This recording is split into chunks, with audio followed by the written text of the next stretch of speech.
Salut, prieteni! Azi o să codăm oglinzile cu Bimmer Code să se plieze când încuiem mașina.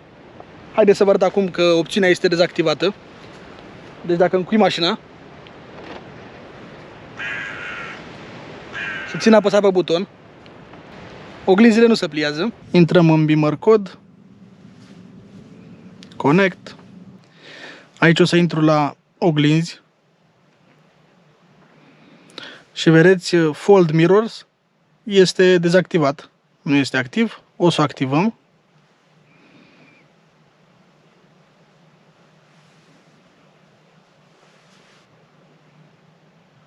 Și gata. Acum să-i facem proba. Deci trebuie să apăsăm și ținem apăsat pe butonul de închis.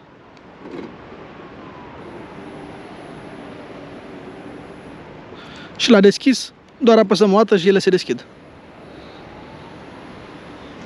Dacă apăs o singură dată, se încuie mașina. Deci e bine iarna, de exemplu, dacă avem gheață sau ceva, apăsăm o singură dată doar să încuiem mașina, fără să plieze oglinzile. Și dacă apăsăm acum și ținem apăsat, se pliază oglinzile. La deschis, când apăsăm o singură dată, se deschid oglinzile. Mai facem o probă.